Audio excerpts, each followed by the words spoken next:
todos y todas en este primer domingo de octubre, que casi parece de primavera, pero bueno, en Galicia tenemos las estaciones cuando queremos, ¿verdad?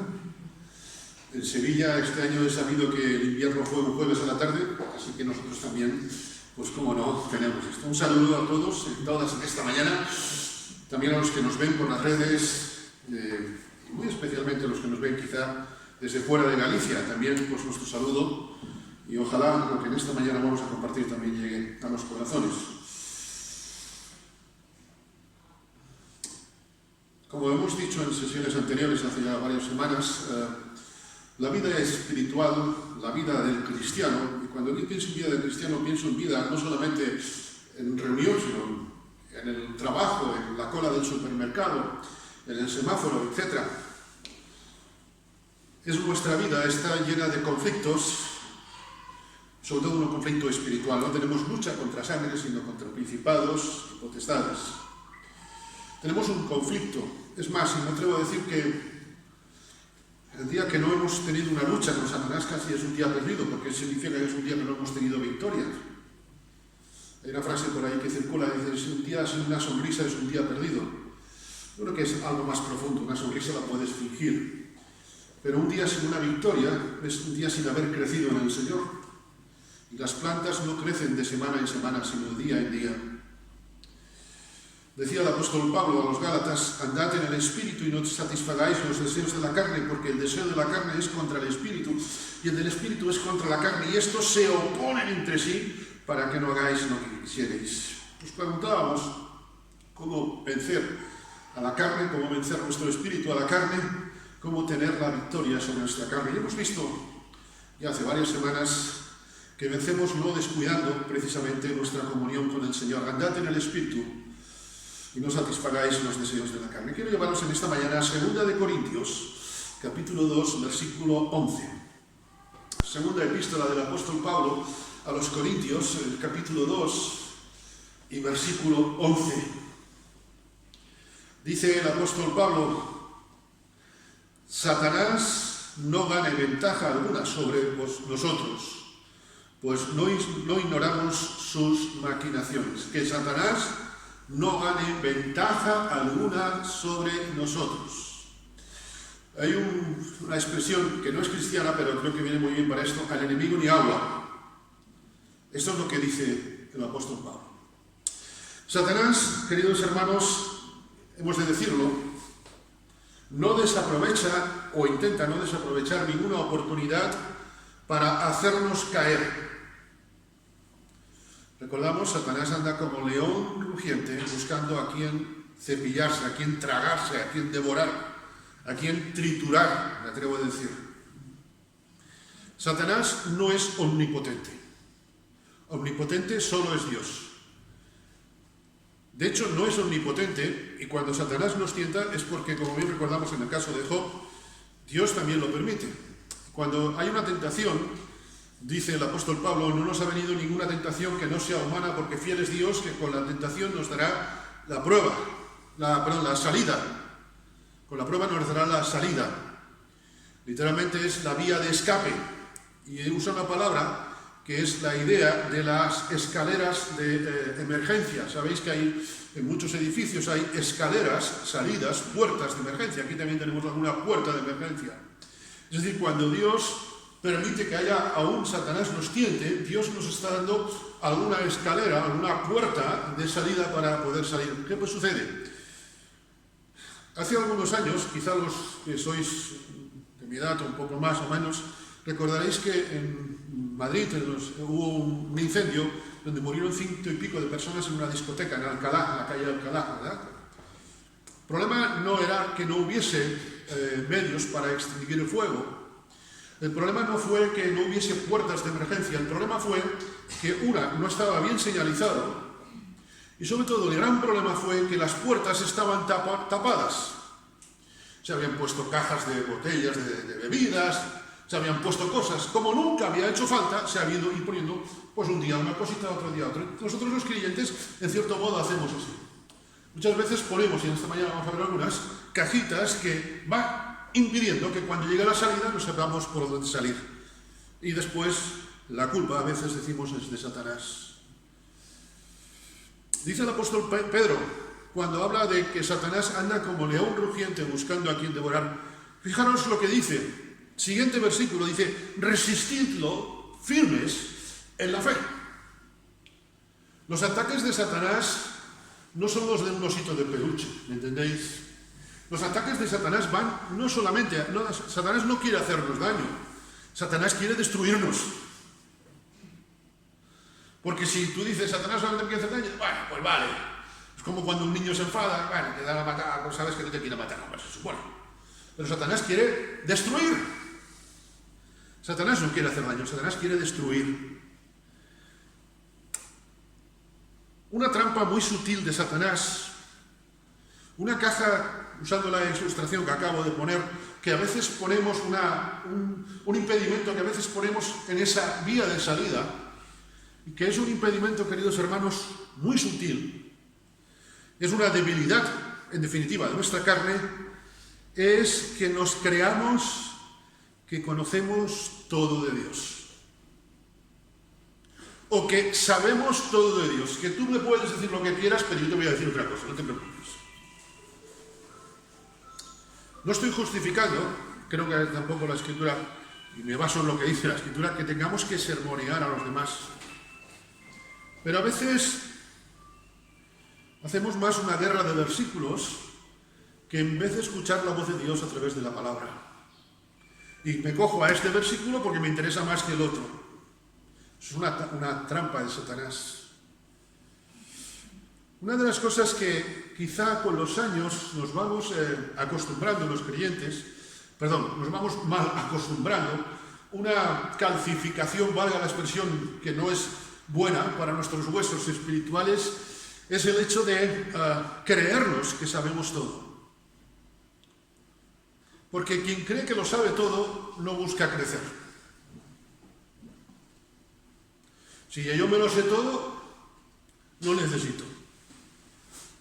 Uno de mis sobrinos, hace unos años, estábamos en una reunión, el pastor leyó un texto bíblico muy conocido, el libro de Josué, y el muchachito era muy buen observador, y cuando el pastor terminó de leer el texto, cerró, y dice, esa historia me la sé, ya no tengo necesidad de más. Esto nos parece una cosa de niños, pero algunos con más años que el muchacho que tenía entonces 6 años, 5 o 6 años, lo seguimos haciendo a veces, ¿verdad?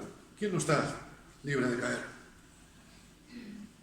Andad en el Espíritu y no satisfagáis los deseos de la carne. Un deseo de la carne es creernos que conocemos todo de Dios.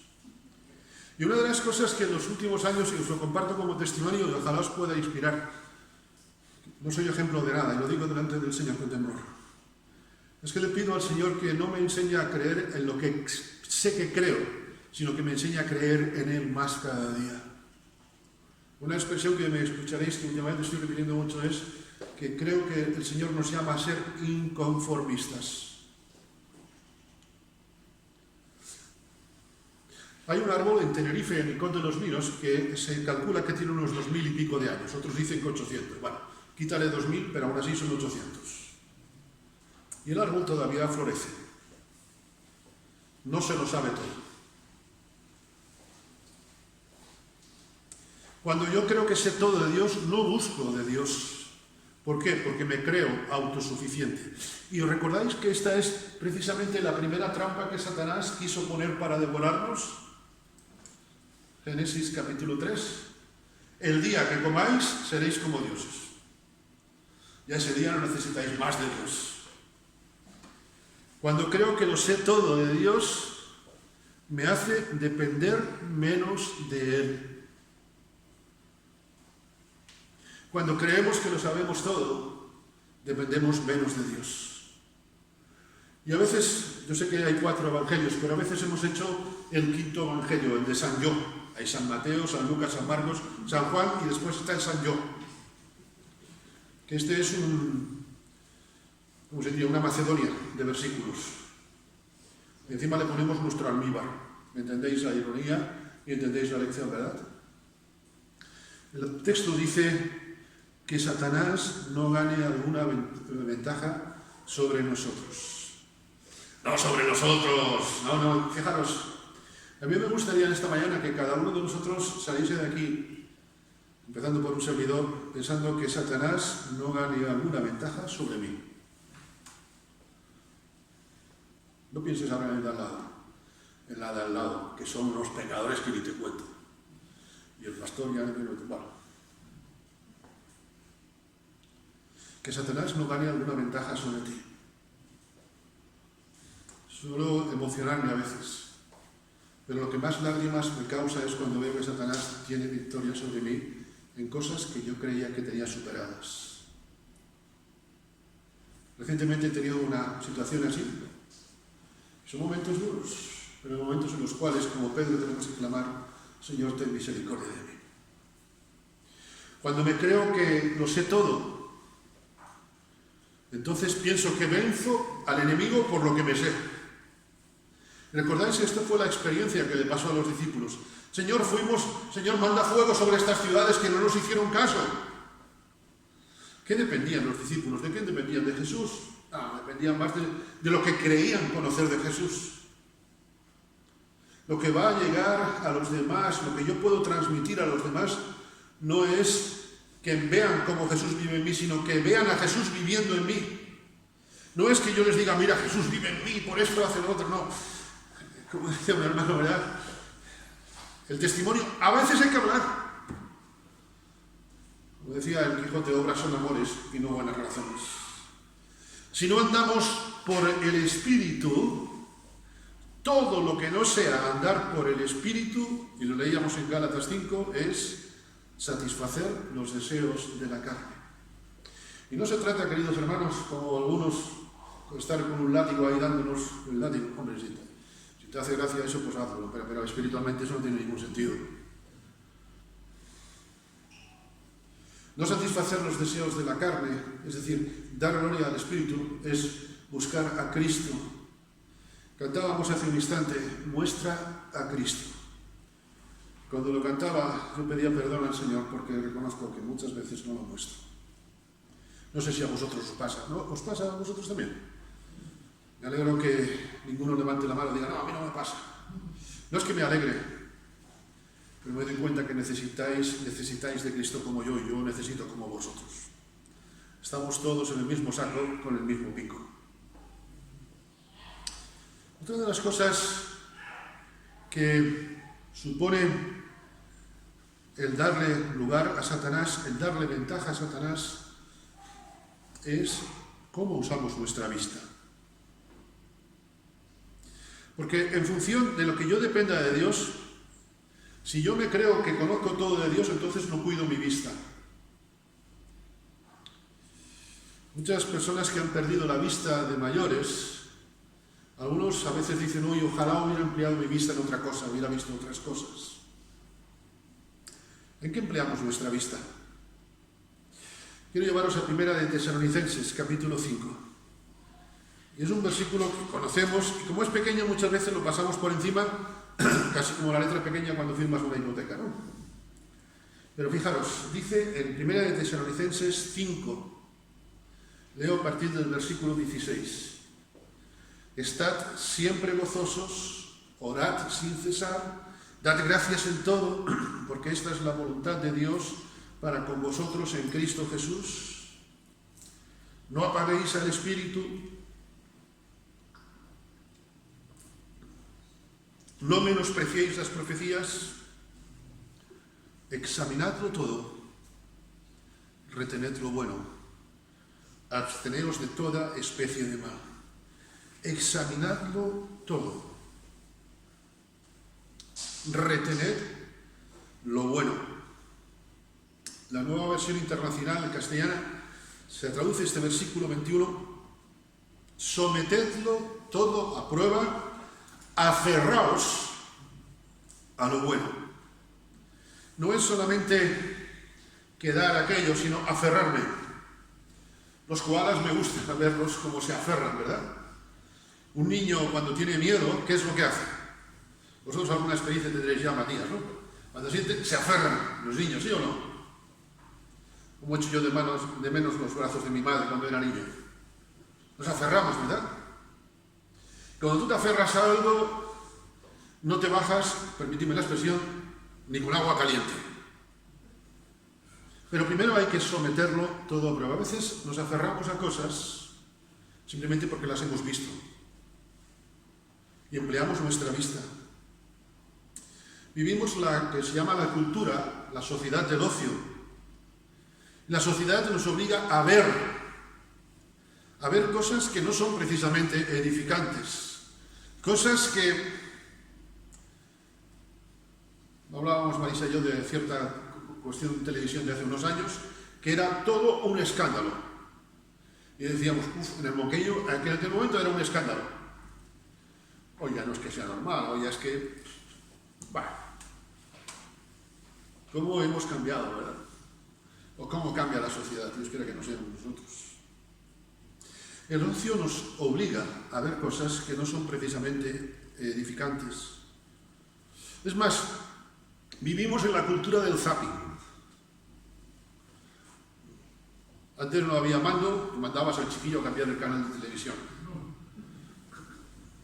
O después ya incluso había la tecnología punta, que era el palo del billar, ¿verdad? En muchas cafeterías usaban el palo de billar de mando a distancia, ¿no? Pero bueno, había que pensárselo dos veces. Pero hoy con el zapping, que por internet ves canales, no voy a decir los que quieras, es que tienes ahí para hacer una ONG, Canales Sin Fronteras. Porque es así. Vivimos esa sociedad y vemos todo en poco tiempo. Y el problema no es que veamos todo en poco tiempo, sino que decidimos en poco tiempo. Y esto aplicado a un sentido espiritual muchas veces es igual. Vemos una cosa, me gusta, ¡uy, qué buena, qué bendición! Y el apóstol dice, examinadlo todo, sometedlo todo a prueba. Como siempre digo, solo hay dos cosas instantáneas, el perdón de Dios y el colacao. Todo lo demás necesita tiempo. Creo, y esta mañana nos habla alguien que tristemente más de una vez, supongo que a vosotros os ha pasado igual, ha visto cosas, no las ha sometido a prueba, se ha aferrado a ellas y Satanás ha ganado ventaja. O dicho en otras palabras, el Señor ha sido puesto en entredicho, he sido un derrotado. Examinarlo todo, queridos hermanos, requiere tiempo, porque todo análisis conlleva tiempo. Otro día estaba en la sala de operaciones, ya en el quirófano, y bueno, ya no se preocupe ya, pero espere, que tenemos que hacer un análisis. Va a tardar un poquito. Fueron 10 minutos, a mí me parecieron casi 2 horas. Pero había que esperar, digo, será mucho. Dice, no se preocupe, pero hay que esperar. Esperar en el Señor, qué difícil es tantas veces, ¿verdad? ¡Ay, qué buenos dones tiene este hermano! Sometedlo todo a prueba y después aferradlo bueno. ¡Ay, qué bendición es esta que Dios nos ha dado con esto! Y después dentro de un año decimos, Dios ha dado ahora aquella, ¿quién me diría? ¿Por qué Dios permitió esto? Que Dios permitió, y encima todavía, como se suele decir, el hombre es el único animal que tropieza 2 veces en la misma piedra, y encima la culpa es de la piedra. El problema, queridos hermanos, no es lo que vemos, sino en qué detenemos nuestra vista. ¿Qué criterios tenemos para dar el parabién, para decir que sí a las cosas o no? Permitidme en estos minutos finales que pensemos en esto. El problema no es lo que vemos, porque veremos, sino en qué detenemos nuestra vista. Ese es el problema. Recuerdo que nuestro pastor Pablo Royce hace años nos contaba de alguien, ¿verdad? Si voy por la calle y veo una página, paso por delante de un kiosco y hay una revista con mujeres sin ropa, eso es pecado. Y recuerdo el pastor le dijo, no hombre, cambia de acera. Y si voy por la otra acera y me lo encuentro, hijo mío, cambia de calle o cambia de gafas, ¿no? A veces esto es lo que nos pasa, hermanos. Quiero ponernos un ejemplo bíblico, mejor que el cotidiano. Vamos a pensar en un momento de ruido, un momento único, la salida de Sodoma y Gomorra, de Lot y toda su familia. El Señor les había dicho, para atrás ni para tomar aire, para atrás ni miréis. Todos salían mirando hacia adelante, montaña arriba, corriendo hacia el futuro incierto que tenían, pero como Abraham, un futuro incierto, pero lleno de promesas de Dios. Sin embargo, la mujer de Lot, ¿qué hizo? Detuvo su vista, se paró a examinar, en vez de aferrarse a lo que estaba delante, miró hacia atrás, miró hacia lo que quedaba atrás, y sabemos lo que pasó, ¿verdad? El triste final de aquella mujer, triste ejemplo también. Desde luego, queridos hermanos, yo comprendo a la mujer de Lot, permitidmelo. El espectáculo que tenía que ser tremendo. Óigame, yo no sé vosotros, pero yo todavía esta semana no vi ningún fuego del cielo caer. Tuvo que ser un espectáculo tremendo, ¿verdad? Seguro que a nosotros o cualquiera de nosotros nos habría gustado ver cómo quedaba lo que había sido nuestra casa durante tantos años. Incluso a ver si vemos alguna buena vecina que dejamos. Pero la mujer de Lot estaba aferrándose a lo que quedaba atrás en vez de aferrarse a lo que estaba delante, que eran las promesas de Dios. Cuando salí el 1 de noviembre de 1989 de Tenerife, en el barco, para venir después ya, próximo a casarme, recuerdo que para mí fue un momento difícil cuando vas en el barco, ya era de noche, no había mucha gente en la cubierta, porque había un partido de fútbol del Real Madrid, todo el mundo estaba viéndolo en las salas de televisión. Yo me fui a cubierta y me puse a ver cómo quedaba la isla atrás. Y yo decía, para mí, ¿cuántas cosas quedan ahí? Y en un momento determinado, el Señor me tocó y me dijo, mira hacia dónde va el barco. Entonces cambió mi forma de ver, aparte que venía a ver a mi esposa, que se llama enamoradillo, que estaba yo perdido. Y sigo. Hoy quiero llegar a casa bien. ¿Me entendéis? Porque cuando tú miras atrás, aunque sea toda tu vida que queda allí, aunque quedan seres queridos, yo dejaba a mi madre. La mujer de Lot, yo no sé si dejaba familia, lo que fuera, quizá amistades profundas. Ella quedó petrificada. El problema era un hermoso espectáculo. El problema es que aquel hermoso espectáculo de colores, en aquel hermoso espectáculo de ruido, de olores, incluso con el fuego solamente cómo caería. Aquel espectáculo tan brillante era algo del cielo, que, ¡ay, si es del cielo es una bendición! Pues no, precisamente no era una bendición. Y ella se aferró a lo que no era bueno. Qué triste que lo último que vieron los ojos de aquella mujer fuese la destrucción y no fuese el futuro de las bendiciones de Dios que tenía delante.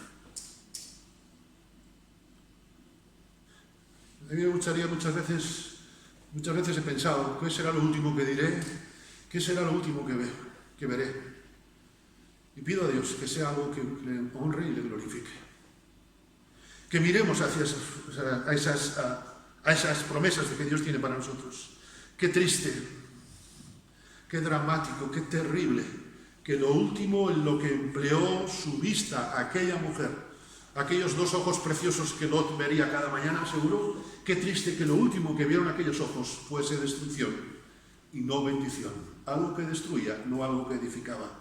Aquella mujer no se aferró a lo bueno, no retuvo lo bueno, se aferró a lo pasado, se aferró a su vida y no a lo que tenía por delante. Jesús nos advirtió seriamente.